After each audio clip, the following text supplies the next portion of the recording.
삶의 단계가 이렇게 나누어 볼 수가 있습니다. 첫째는 우리의 삶의 첫 번째 단계는 현실의 삶의 단계입니다. 그러니까 현실의 삶, 그러니까 사람이 생각할 때 이 단계를 가장 중요하고 이 단계가 전부인 것으로 사람들이 살아갑니다. 그래서 이 현실의 삶에서 부귀영화를 누리고 이 현실의 삶에서 명예를 누리고 이 현실의 삶에서 자기들이 어떠한 이제 성공적인 삶을 살다가 이 땅 떠나볼 것이다 라고 생각하고 살아가는 사람들이 많이 있습니다. 이 현실의 삶의 단계. 그러나 성경은 뭐라고 말하고 있는가 하니 성경은 야고보서 4장 14절에 내 이름은 너희가 알지 못하노다. 너희 생명이 무엇이냐? 너희는 잠깐 보다가 없어지는 안개니라. 다시 말하면 이 현세의 삶이 잠깐 보이다 없어지는 안개와 같다. 이 현세의 삶이 잠깐 보이다가 없어지는 안개. 새벽에 안개가 쫙 꼈다가 햇볕이 쨍쨍 내려지면 쏜질하는 빛이 싹 사라지는 그러한 것이 현실의 삶이라는 거예요.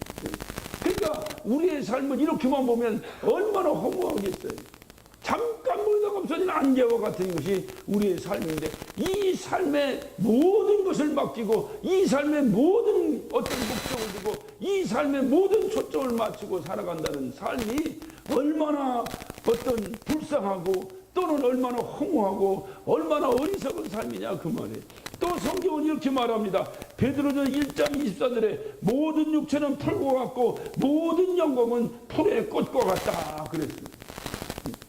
모든 육체는 풀과 같다는 풀과 그냥 이렇게 자라다가 그것도 금방 이렇게 어떤 사라져버리는 금방 시들어버리는 그래서 그 풀과 같고 또 모든 그 육체의 영광은 그 풀에 핀 꽃과 같은 겁니다. 꽃이 피었다가 져버리면 끝나는 거예요.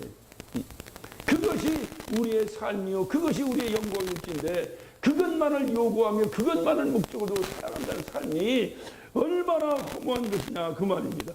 그래서 인생은 아침의 안개요 풀의 꽃과 같은 존재임을 알고 살아야 그것이 바로 지혜로운 사람이라는 거예요. 우리가 이 땅에 저도 어려서 우리 할머니가 82세에 돌아가셨는데 우리 할머니가 항상 저를 앉혀놓고 그런 말씀을 하세요. 야 내가 12살 때 시집 왔는데 엊그제 같은데 내가 이렇게 됐다 이렇게 됐다. 아니 12살에 시집 와가지고 80살까지 사셨으면 거의 70년을 살았는데 70년을 우리 할머니의 기억은 엊그제로 기억하고 있어요. 내가 엊그제 꽃가마를 타고 시집 왔다는 거예요. 왔는데 그런데 지금 내가 이렇게 됐다 이렇게 됐다. 그 말씀을 여러 차례 저에게 하시더라고요. 인생이 이렇게 허무하다는 거 현실의 삶이라는 것이 이렇게 허무하다는 겁니다. 그런데 중요한 건 뭐냐 인생의 삶이 그런 현실의 삶으로 끝나는 것이 아니라 그 두 번째 단계가 있으니 두 번째 단계는 바로 역사가 그를 평가한다는 것. 여러분이 이 땅에 살아갔어요. 저도 이 땅에 살고 갔어요. 누구나 이 땅에 살다가 갑니다. 오늘 주님 말씀하셨어요. 사람이 한 번 죽는 것은 하나님께서 정하시는 것이라는 거예요. 그러니까 누구나 살다가 죽습니다. 이 땅에 응애하고 태어난다는 거예요. 죽는다는 걸 전제하고 태어나는 거예요. 그런데 그렇게 해서 죽으면 끝나는 것이 아니라 역사가 그 사람을 평가한다는 겁니다. 오늘날 우리 주변에 수많은 사람들이 살다 가고 살다 갔습니다. 그런데 그 사람에 대한 평가는 각각이 달라요. 각각이 달라요. 오늘날 우리 어떤 이 한국의 그 모든 이념의 문제가 어디 있는지 아십니까? 그 살아간 사람들에 대한 역사의 평가가 각각 달라요. 그러다 보니까 그것이 하나의 이념으로 정리가 되지 않는 바람에 오늘날까지 끊임없이 이념으로 서로 간에 대립하고 대립합니다. 어찌되었든지 간에 역사가 그 사람을 평가합니다. 어떤 사람은 정말로 훌륭하게 살다 갔다고 하고 어떤 사람은 아이고 잘 갔다고 하고 심하게 말하면 아이고 잘 거시기 했다고 해. 그러니까 이 역사가 그 사람을 평가한다는 거예요. 우리가 이 세상의 역사를 봐도 성경 역사를 봐도 그래요. 여러분 성경에 본디오 빌라도라고 하는 사람이 나옵니다. 그 그 사람은 로마에서 파견된 그 유대 나라의 총독이었습니다. 그러나 그 사람이 예수님을 심판할 수 있는 위치에 서서 예수님을 심판할 때 그가 성경은 그렇게 말해요. 그가 예수로 인하여 죄를 발견하지 못하였다라고 말합니다. 그럼에도 불구하고 그가 주변의 어떤 환경과 주변의 백성들의 그 민난이 두려워서 그래서 그를 예수를 죽임의 어떤 환경으로 그를 내몰아 버립니다. 그가 예수를 죽인 적이 없어요. 근데 끊임없이 오늘날 모든 기독교인들은 본디오 빌라도에게 고난을 받으사 죽으셨다라고 말합니다. 모든 사람의 역사는 그 본디오 빌라도가 예수를 죽인 사람이라고 평가를 하고 있어요. 그는 그렇게 자기의 방법대로 살아갔어요. 자기의 방법대로 그냥 자기의 어떤 안위를 위해서 자기의 위치를 지키기 위해서 어떤 그 밀란이 일어날까 두려워서 그는 그냥 그렇게 자기의 안위를 위해서 살아갔어요. 자기 자신을 위해 살아갔다 그 말입니다. 그런데 이 세상의 모든 사람들은 예수를 누가 죽였냐? 본디오 빌라도가 죽였다라고 평가를 합니다. 이게 역사의 평가예요. 이 세상의 평가도 마찬가지입니다. 우리가 어려서부터 역사를 통해서 배웠던 사람이 한 사람이 있어요. 이완용이라고 하는 사람이 있습니다. 근데 이 이완용이라고 하는 사람하면 여러분 딱 떠오르는 게 뭡니까? 그 당시 이완용은 외모 대신이었어요. 오늘날은 말하면 외무부장관이었습니다. 근데 그 사람 하면 딱 떠오르는 거예요. 아무런 그 사람이 이 땅에 살면서 잘한 것을 왜 어떻겠어요? 그 사람이 이 세상 살아가면서 왜 그 사람이 해서 박수 받을 일이 왜 없었겠어요? 그냥 모든 사람들은 그 사람을 매국노라라고 평가를 합니다. 그게 역사의 평가예요.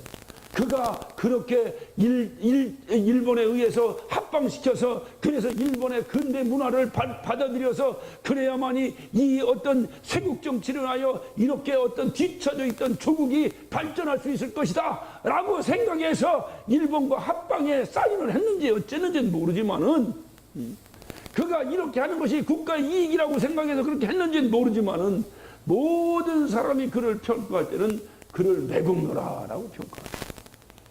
이게 역사의 평가예요. 역사의 평가. 그러므로 오늘날 그들만 역사로 평가를 받는 것이 아니라 저와 여러분도 이 땅을 떠나면 역사의 평가를 받게 된다는 거예요. 이런 말이 있어요. 나무와 사람은 뉘어놔봐야 그 크기를 안다. 나무와 사람은 뉘어놔봐야 그 크기를 안다. 사람이 살아서 이렇게 서 있을 때는 그 크기를 모르는데 그 사람이 죽어 누워 있을 때 그 사람의 인물 됨됨이를 평가받는다는 뜻이죠. 나무가 싹 서 있어요. 여러분 이거 쇠코아팍 같은 데가 곧장 나무를 보니까 굉장히 큽니다. 근데 그 나무가 얼마나 큰지를 서 있을 때 가늠하기 어려워요. 말로 보면은 뭐 200m다 300m 서 있는데 정말로 200m 300m인지 이게 잘 가늠하기 어려워요. 그런데 거기에 탁 넘어져 있는 나무를 한번 보세요. 얼마나 큰지 어마어마합니다. 그래서 나무와 사람은 뉘어놔봐야 그 크기를 가늠할 수 있다. 우리도 이 땅을 살아가다 언제는 이 땅을 떠나게 됩니다. 저와 여러분도 누구나 이 땅을 떠나게 됩니다. 이 땅을 떠나면 있어서 자유로울 사람은 한 사람도 없습니다. 문제는 뭐냐? 떠난 이후에 여러분을 평가한다는 거예요. 남아있는 사람이 여러분을 평가한다는 거예요. 떠난 이후에 남아있는 사람이 여러분을 평가한다는 거예요. 아까운 사람 떠났다. 어째 이렇게 좋은 사람이 이렇게 일찍 가냐?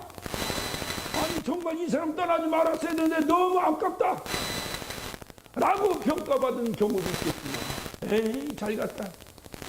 그렇게 속썩이더니 잘 갔다. 그렇게 악하게 살더니 잘 갔다 하고 겉으로는 뭐라고 못하지만 역사의 평가가 그를 그렇게 평가할 수 누가 하냐 그 말이에요. 여러분 자신이 가슴에 손 얹고 한번 또는 이 시간 여러분 자신의 삶을 한번 보세요. 내가 지금 이 순간 이 땅을 떠난다면 나의 후손들이 아니 나의 주변의 친구들이 아니 나를 아는 모든 사람들이 나를 어떻게 평가할까? 잘 살았다고 평가할까? 아쉽다고 평가할까? 좋은 사람, 정말로 참으로 좋은 사람으로 평가할까? 아니, 참으로 악하게 살더니 결국 죽으려고 그렇게 악하게 살았나라고 혹평을 받을까? 제가 청소년 시절에 친구들끼리 모이면 지금 생각해보면 우습기가 그지는데 뭘 세상에 인생을 안다고 서로 간에 자기 아호를 이렇게 쓰고 내 아호는 뭐다라고 해서 호를 이렇게 딱 쓰고 그리고 이후에 나의 비목에 이런 글을 써라고 해갖고 막 써서 돌리고 서로 찔렀던 기억이 나요. 어떤 친구는 울면서 쓰더라고, 울면서. 그래서 거기다 쓰라고 하는 것을 보면 그들이 인생을 알겠어요, 뭘 알겠어요. 그러나 자기의 평가를 에이 죽을 놈 잘 죽었다 이렇게 그거 한 사람도 없었어요.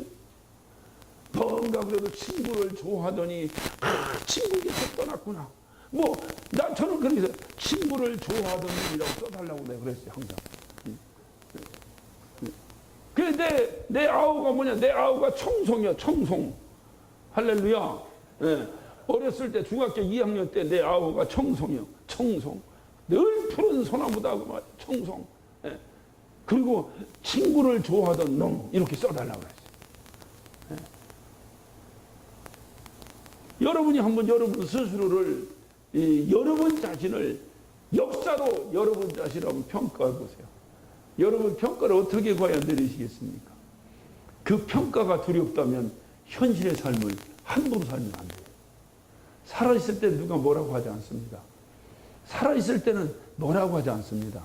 그의 권세 때문에, 그의 어떤 재력 때문에, 그의 어떤 명예 때문에, 그의 어떤 무엇 때문에라도 함부로 그에게 하지는 못합니다.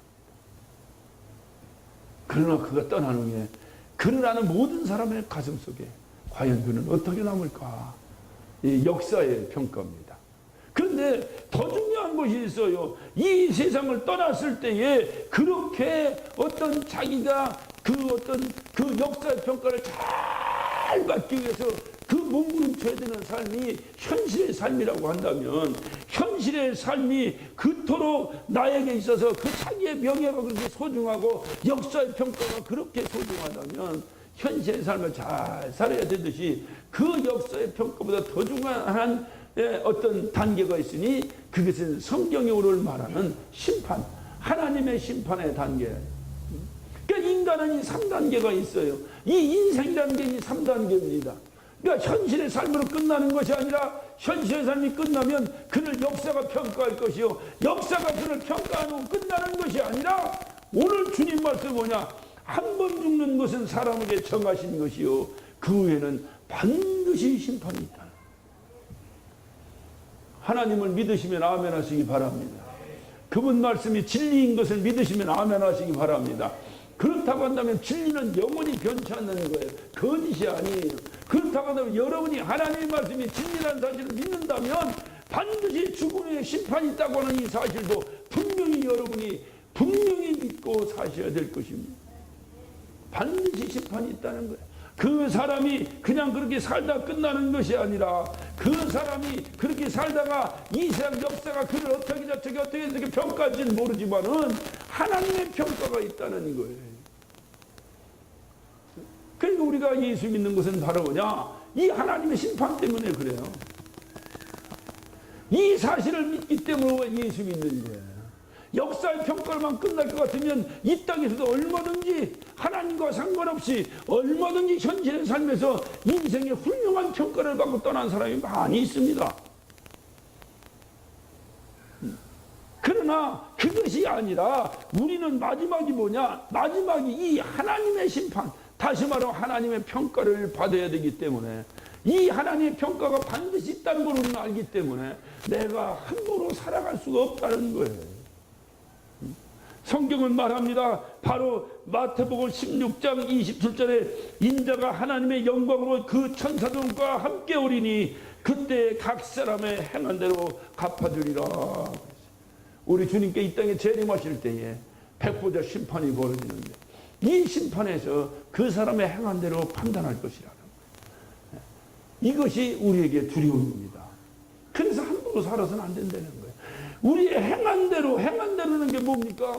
내가 육체를 가진 현실의 삶을 얘기하는 거예요. 이 현실의 삶에서 내가 어떻게 살았나에 따라서 하나님은 평가하시겠다는 거예요. 그런데 하나님의 평가는 어디 있느냐? 이 하나님의 평가가 인간의 평가와 달라요. 그 대신에 인간의 평가보다는 정확합니다. 1.1획도 틀리지 않고 정확한 판단하시고 인간의 판단 기준과는 달라요. 인간의 판단 기준은 인격적으로 훌륭하고 인간의 판단 기준은 이 땅에 살아가는 삶 가운데서 그가 어떤 본받을 만한 어떤 삶을 살았으면 그를 좋게 평가합니다. 그러나 하나님의 평가는 그렇지 않다. 하나님의 평가는 오직 그의 중보자 되신 우리의 중보자 되시는 예수 그리스도를 통해서만 평가하신다. 그러니까 오늘 주님께서 네가 행한 대로 어떻게 예수님께 행한 대로 예수를 믿은 그 믿음의 행위대로 평가하신다는 거예요. 이것 때문에 우리가 예수 믿는 거예요. 이것 때문에 우리가 신앙생활 하는 거예요. 이것 때문에 오늘날 우리가 봉사하고 이것 때문에 헌신하고 이것 때문에 전도도 하고 이것 때문에 주를 위해서 살아간다고 우리가 하는 거예요. 오늘날 이 세상 사람들이 자기 자신을 위해 살기도 바쁜데 우리가 주를 위해 산다는 것이 말이 되겠어요? 오늘날 세상 사람 모두 자기를 위해 살기에도 정신없이 바쁜데 자기 새끼를 위해서 자기 남편을 위해서 자기 자신을 위해서 살기도 정신없이 바쁜데 주를 위해 산다는 게 쉽겠어요? 그러니까 신앙생활이 어려운 거예요. 그런데 왜 우리가 주를 위해 살아야 됩니까? 주를 위해 살은 그 삶만큼 하나님이 평가하시겠다는 거예요. 그래서 우리가 주를 위해 사는 거예요. 주님이 나를 위해 죽으셨습니다. 그리고 나를 살려주셨습니다. 우리에게 주님이 명령하십니다. 너희는 죽도록 충성하라는 거예요. 그렇게 충성한 그 분량만큼 하나님이 심판하시겠대요. 이게 주님의 심판입니다. 이 땅에서 아무리 인격적으로 훌륭하게 살고 이 땅에서 아무리 무슨 사람의 박수를 받고 살았다 하더라도 예수와 상관없는 삶은 주님과 하나님과도 상관이 없어요. 그래서 성경이 반드시 이와 같이 네 행한 대로 갚아줍시다. 요한복음 5장 28절부터 29절까지는 이렇게 말씀하십니다. 이를 기이 여기지 마라. 무덤 속에 있는 자가 다 그의 음성을 들을 때가 오나니 선한 일을 행한 자는 생명의 부활로 악한 일을 행한 자는 심판의 부활로 나온다. 여기서 선한 일이 무엇일까요? 여기서 악한 일이 무엇일까요? 선과 악의 구별은 예수 그리스도입니다. 선과 악의 구별은 마귀냐 예수님이냐에 내가 예수의 편에 서느냐 내가 마귀의 편에 서느냐 내가 양이냐 염소냐 알곡이냐 가라지냐 이것이 선악입니다. 이 평가를 주님이 하시겠다. 하나님이 하시겠다. 그래서 선한 일을 행한 자는 생명의 부활로 나 악한 일을 행한 자는 심판의 부활로 누구나 다 이 땅에 살아간 자는 누구나 때가 되면 다 부활을 하게 될 텐데 누구는 생명의 부활로 누구는 심판의 부활로 여러분 지옥 가는데 죽어서 흙이 되면서 지옥 가는 것이 아니에요. 다 부활한 상태에서 지옥 가는 거예요. 여러분 죽어가지고 아무것도 모르는데 지옥 가면 뭔 소용이 있어요? 아무것도 모르는데 평소보다 7배나 뜨겁게 불을 지핀 줄 알겠어요? 구더기가 타죽지 않는 아무리 뜨거워도 구더기까지 죽지 않는 그 무서운 불 속에 떨어졌다 한들 죽은 자가 알겠어요? 그게 아니에요. 다 고통을 느끼고 고난 느끼고 괴로움을 느끼는 다시 부활하여 지옥에 떨어진다. 이게 심판의 부활입니다. 그러나 우리에게 생명의 부활이 있어요. 이거는 바로 내가 우리가 부활의 둘째 우리가 되어 오직 부활 정말로 예수 그리스도가 부활하셨으니 우리도 부활한다. 부활이 없으면 우리 믿는 것이 할 것이다 라고 말하는 이 부활을 말하는 거예요. 주님이 우리에게 약속하시니 내가 부활이요 생명이니 너희가 나를 믿으면 죽어도 살겠고 살아서 믿는 자는 영원히 죽지 아니하리니 이것을 너희가 믿느냐? 이 부활을 말하는 거예요. 선한 일을 행한 자는 이 생명의 부활. 그래서 저는 여러분에게 다시 한번 다짐하고 다시 한번 확인합니다. 여러분 하나님 살아계신 믿으시면 아멘 하시기 바랍니다. 그의 말씀이 진리이면 아멘 하시기 바랍니다. 오늘 그의 진리이신 그하고 하신 말씀이에요. 그러니까 이것이 믿어도 되고 안 믿어도 되고 헷갈려서 되는 것이 아니에요. 여러분이 하나님의 말씀이 진리요 예수 그리스도가 진리라고 한다면 오늘 주님의 말씀이 그렇게 하고 있어요. 선한 일을 행한 자는 생명의 무엇으로 나올 것이요 악한 일을 행한 자는 심판의 무엇으로 나올 것이다. 그러니까 역사의 평가로 인생이 끝나는 것이 아니라 하나님의 심판도 또 받게 되는데 한 사람은 생명의 부활로 한 사람은 심판의 부활로 나오게 된다는 거예요. 이것이 인생의 3단계입니다. 하나님의 평가가 또 있다. 생명의 부활한 자는 또 그거로 끝나는 것이 아니라 그 생명의 부활한 자에게는 또 하나님께서 상급을 주시기 위해서 또 일한 대로 또 그를 또 판단하시고 심판하시겠다. 이것이 주님이 우리에게 약속하신 겁니다. 그러니 이 심판이라고 하는 것이 여러분 한번 생각해요. 내가 상을 많이 받을 수 있다라고 한다면 이 심판이 기쁜 거요? 슬픈 거요? 기쁜 거요. 그래야 주님은 기뻐하고 기뻐하고 기뻐하고 기뻐하라. 계속 끊임없이 기뻐하라 기뻐하라. 내가 나로 하여 욕을 먹고 네가 핍박을 받아도 기뻐하고 기뻐하고 기뻐하고 기뻐하라. 왜? 하늘의 상이 큽니다. 할렐루야. 그러니까 현실에서나 아니면 역사의 평가가 그를 욕하고 그를 조롱하고 그를 핍박했다 하더라도 하나님의 평가가 또 다르다. 그런데 그가 현실에 살면서 욕을 먹고 현실에 살면서 핍박받는 것이 한 가지 절대적 조건이 있어요. 그런 주를 위해서 받을 때 얘기합니다. 내가 잘못해서 내가 어디 주책 들어서 내가 실수해서 얘기한 게 주를 위하여 내가 욕을 먹고 핍박을 받을 때는 기뻐하고 즐거워하라. 하늘에서 내 상이 큽니다. 이게 주님이 우리를 심판하시는 거예요. 그런데 우리가 이 땅에 살아가면서 함부로 살아도 되겠어요? 정말로 이 사실을 믿는다면 내가 이 땅을 살아가는 동안에 어떻게 살아야 되겠어요? 나의 아내를 위해서만 살면 되겠어요? 나의 가족만 위해 살면 되겠어요? 내 명예만 위해서 나의 어떤 영성만 위해서 살면 되겠어요? 날마다 돈하고 돈만 쫓아가며 살아도 되겠어요? 아니라는 거예요. 그렇게 살면 역사의 평가까지는 통과할 수 있을지 모르지만 그 사람 좋은 아버지다. 그 사람 좀 훌륭한 어떤 능력을 가진 자다. 그 사람 돈도 많이 벌었대. 참 대단한 능력 가졌다. 역사의 평가까지는 그가 온전히 받을 수 있을지 모르지만 하나님의 평가는 통과할 수 없다는 거예요. 하나님의 역사, 하나님의 심판, 다시 하나님의 심판을 통과하기 위해서는 우리가 어떻게 해야 되겠는가? 주를 위해 살아야 된다는 거예요. 방법은 그거밖에 없어요. 주를 위해 살아야 된다는 거예요. 그런데 이 평가가 얼마나 정확한지 무슨 대충 평가하는 것이 아니라 하나님의 평가는 정확하다. 조금도 틀리지 않고 정확하다. 오늘날 우리의 조국이 많이 민주화가 되면서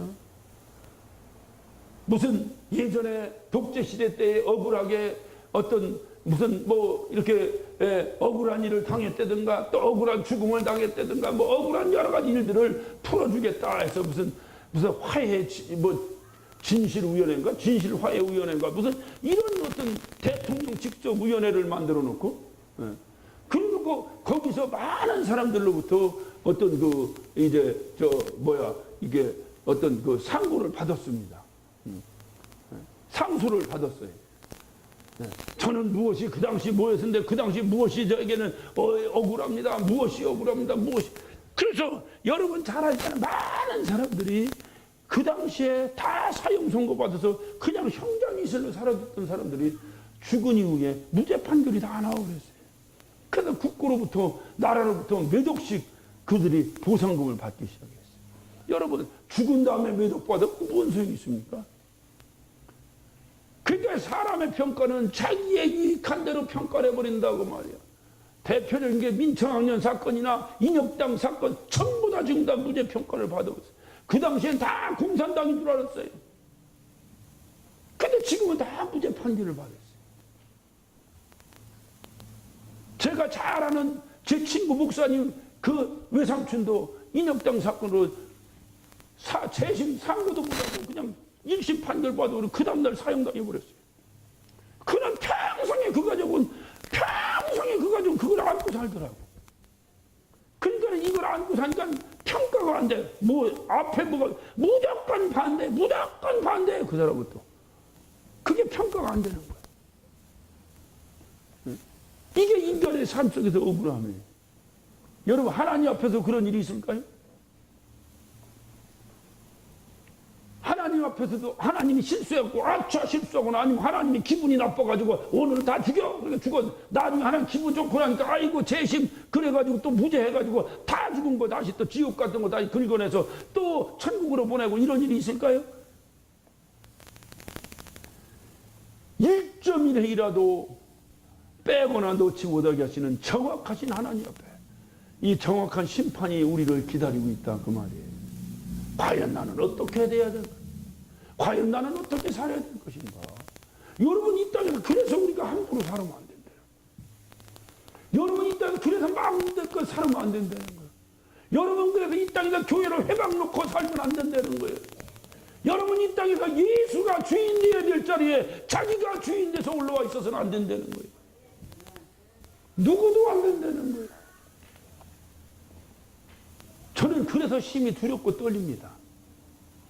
목사이기 때문에 주님 자리에 내가 앉아있지는 않는가. 또는 이민교에서 수없이 많은 교회 분쟁을 제가 지켜보면서 그 자리에 주님이 계셔야 될 자리에 자기들이 올라가서 난리치는 그 사람들을 바라보면서 정말 안타까운 심정으로 하나님 앞에서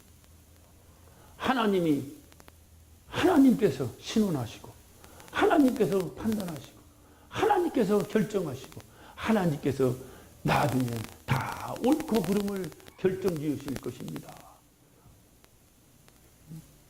근데 오늘날 우리가 이 사실을 믿는다고 하는 사람들도 말로는 믿는다고 하는데 말로는 믿는다고 하는데 그러니까 오늘날 교회가요 왜 이런 문제가 제가 고민을 해보는 거예요. 그래서 제가 결론적으로 내린 결론이 있어요.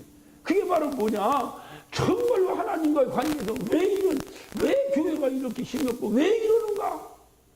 그거는요 다시 원론으로 돌아가면 돼요. 교회의 시작은 성령이 막아야 되고 임한 이후부터 교회가 시작돼 버렸어요. 오늘날 교회에서 성령이 빠져버리면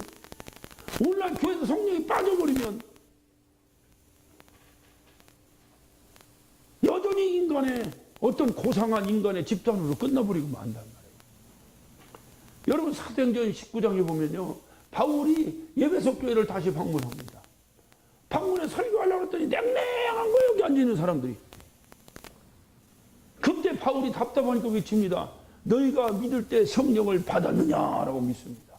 그랬더니 거기 보니까 다른 제자들이 뭐라고 말하냐, 어떤 제자들이 대답하여 가로되 뭐라고 말했느냐, 우리는 성령에 대해서 들어본 적도 없습니다 라고 대답합니다. 성령에 대해서 들어보지도 못한 자가 에베소 교회에 제자들 노릇을 하고 있는 거예요.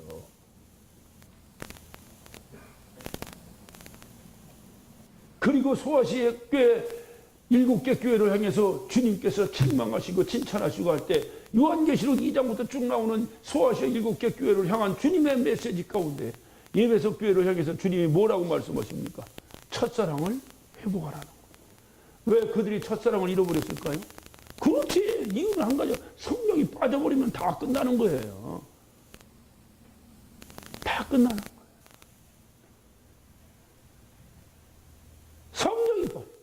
성령이 빠진 상태에서 지식이 들어가고, 성령이 빠진 상태에서 문화가 들어가고, 성령이 빠진 상태에서 자기의 무슨 사상이 들어가고 철학이 들어가고 이론이 들어가 버리니 주인이 누가 되겠어요?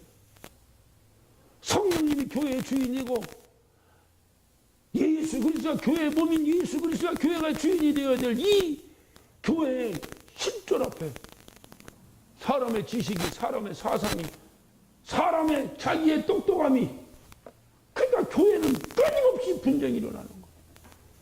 성령은 말합니다. 성령이 하나 되게 하심 따라 하나 되라는 거예요. 성령은 한 분이세요. 그러니까 모두가 성령으로 충만하면 생각을 한 가지로 정리될 수밖에 없어요. 안 된다는 거예요. 신문을 보니 또 나왔어요. 결국 불교에서 개척하겠다는 거예요. 그래놓고 하나님이다. 그래도 안 끝났다는 거예요. 끝까지 세상 법정으로 가리겠다는 거예요. 여러분, 교회 일을 세상 법정에서 옳고 그름을 가릴 수가 있겠습니까? 세상 심판장이 교회의 옳고 그름을 가릴 수가 있겠습니까? 성경은 얘기하고 있어요. 하나님이 가리겠다는 거예요. 하나님이 심판하신다는 거예요. 이거를 믿는다고 하면서도 그 짓을 하니까 이들이 믿는 게 아니요. 우리는 말로 웃는 게 웃는 게 아니요. 사는 게 아니야. 그 이유는 뭐냐? 성령이 그들을 지배하고 있지 않기 때문에 그래요. 성령이 지배하는. 왜? 이 성경은 뭐로 기록되어 있습니까? 성령의 감동으로 기록되어 있는 거예요. 근데 여기 성령 빼고 이 사실이 믿어지겠어요? 여러분, 성경 믿어집니까? 성경의 말씀 안 믿어집니까? 믿어집니까? 무엇으로 여러분 믿어집니까? 그게 성령으로 믿어지는 거예요. 성령을 빼버리고 말씀이 믿어지겠어요? 여러분 이상으로, 여러분 이성적인 지식으로, 세상의 배움으로 여러분 성경 말씀이 이해가 되겠습니까? 안 되는 거 절대로 안 됩니다. 저도 그것 때문에 30년을 고민한 사람이에요. 교회 다니면서도. 예수에 대해서는 뭔 얘기인지 알겠는데, 예수에 관하여서는 지식적으로 뭔 얘기인지 알겠는데, 예루살렘 그 유대 땅 베들레헴의 마국간에 태어나서 뭐 동정녀로 태어나서 어쩌고 저쩌고는 알겠는데, 그가 내 생명의 주인이라고 하는 사실이 다가오질 않는 거예요. 그게 다가오질 않는 거예요. 전부 지식적으로 신학적으로는 알아들었는데, 뭔 얘기인지 알아들었는데 그것이 나의 믿음과 연결되지 않는 거예요. 믿음과 연결은 뭐가 하는 거예요? 성령이 하는 거예요. 성령이 그를 회심시키고 성령이 그를 감동시키고, 그래서 성령으로 말미암지 않고는 예수를 주라 시인할 수 없느니라 성경은 분명히 기록하고 있어요. 근데 성령 빼버리고 뭐가 돼? 그러니까 안 믿어지는 거죠.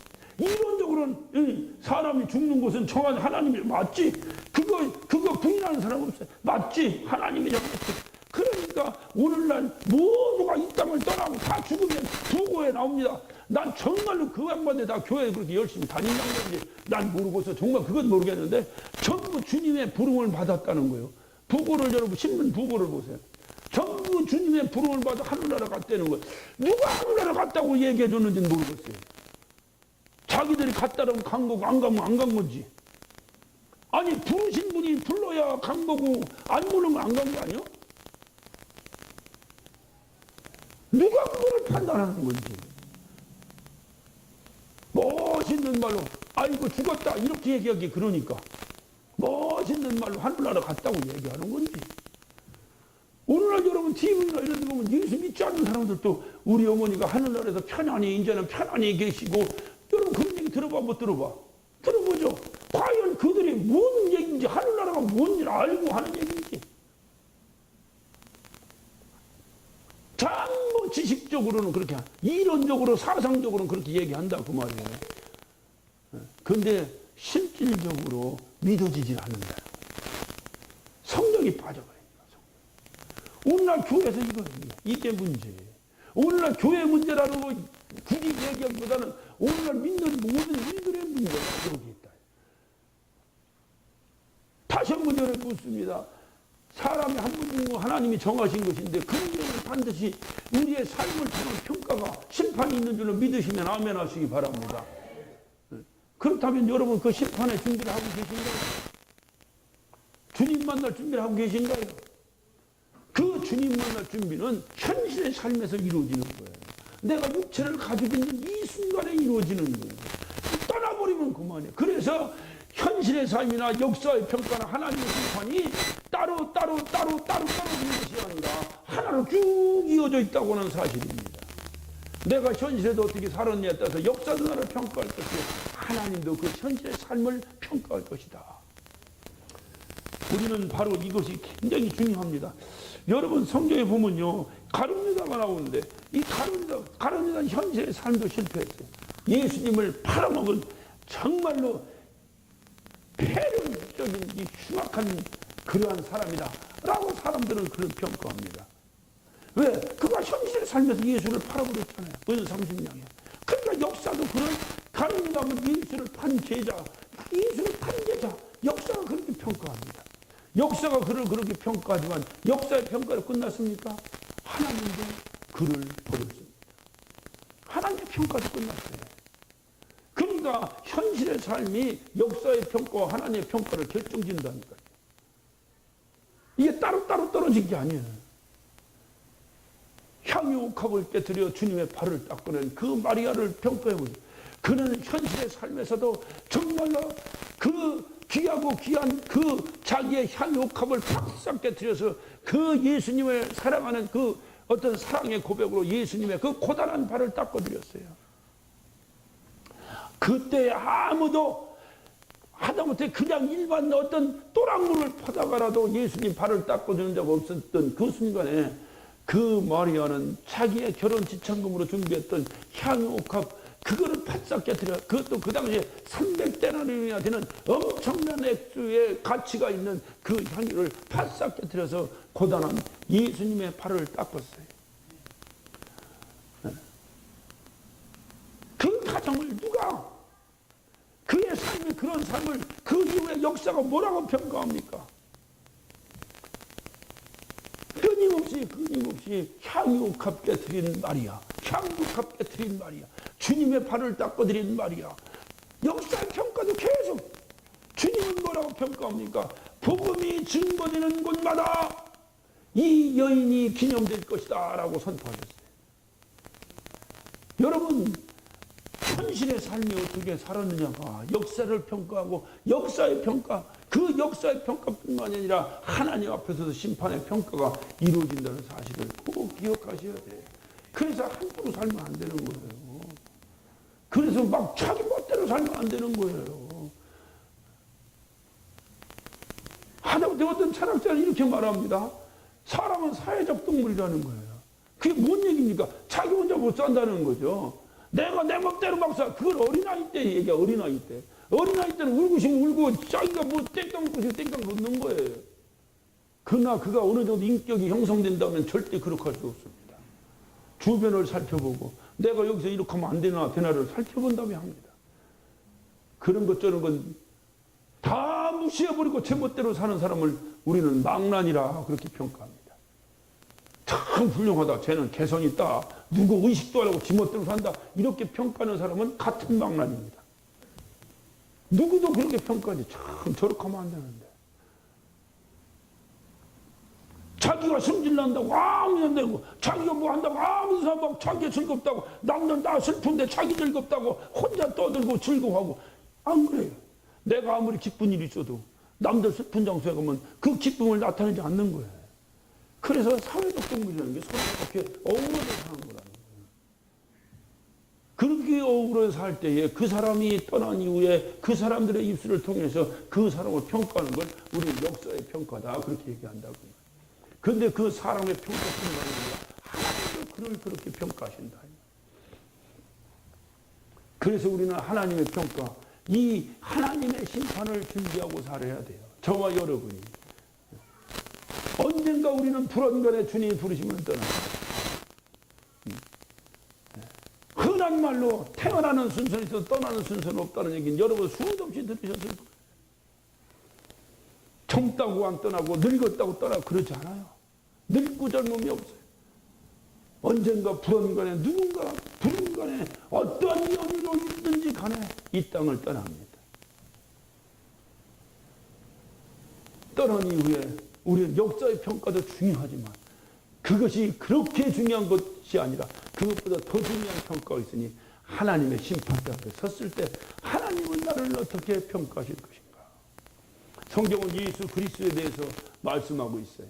빌립보서 2장에 보면 주님께서 하나님과 동등됨에도 불구하시고 그는 정말 그 자기를 종의 형체로 낮추셔서 죽도록 하나님 앞에 복종했다라고 성경은 기록합니다. 그렇게 죽도록 하나님 앞에 복종했더니 역사는 뭐라고 평가하냐? 그가 복종해서 뭐예요? 죽기까지 복종해 죽으셨어요. 그가 죽으심으로 우리 모든 위에 구세주가 되셨어요. 구주가 되셨어요. 그러나 역사는 말합니다. 예수 그리스도 우리의 구세주다. 예수 그리스도 나 때문에 죽으셨다 라고 오늘날 모든 크리스찬들이 그렇게 고백을 합니다. 그거로 끝나는 것이 아니에요. 바로 하나님께서는 빌립보 2장 9절부터 10절까지 그를 높이사 그랬어요. 하나님은 그를 높이셨어요. 이것이 하나님의 심판입니다. 그는 이 땅에 사는 동안에 낮고 하나님이심에도 불구하고 종의 형체로 이 땅에 사셨으나 하나님 앞에 섰을 때도 그가 종이 아니라 하나님 앞에 섰을 때 그는 하나님이 가장 높이셨어요. 모든 만물을 그 앞에 무릎 꿇게 하셨다라고 성경을 기록하고 있습니다. 여러분 어떻게 사시기를 원하십니까? 이 땅에서 아까 성경의 말씀과 같이 그저 아침에 안개와 같고 풀과 같고 풀의 꽃 같은 이 현실의 짧은 이 현실의 삶, 그 삶을 위해서 하나님의 심판을 무시하고 살 것입니까? 아니면 하나님의 심판 앞에 설 것을 현실의 삶에서 준비하며 살아갈 것입니까? 지금 이 순간에 여러분은 우리의 현실은 어떠냐 그 말이에요. 우리의 현실은 과연 나는 예수 그리스도가 우리에게 본을 보여주셨듯이 주님의 일 앞에 순종하고 살아가고 있는가? 주님의 일을 위해서 내가 살아가고 있는가? 그러면 역사도 우리를 아름다운 삶을 살아가는 사람이라고 평가해요. 정말로 믿음의 사람이라고 평가할 것이요. 정말로 하나님의 자녀라고 평가할 것이요. 정말로 이 땅에 순교의 피를 흘리고 떠났다고 그를 평가할 것이요. 하나님은 그를 높이셨어요.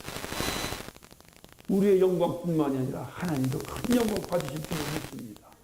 바로 이것이 우리가 이 땅에서 어떻게 살아가느냐. 그러니까 여러분 이 땅 저 사람 왜 이렇게 악하게 사는데도 잘 사냐. 그걸 부러워하지 마라.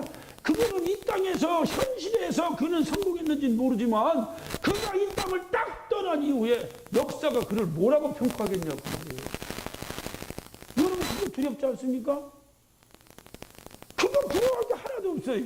근데 역사가 그를 평가하는 끝나는 것이 아니라 하나님 앞에 섰을 때 하나님은 그를 뭐라고 평가하겠느냐.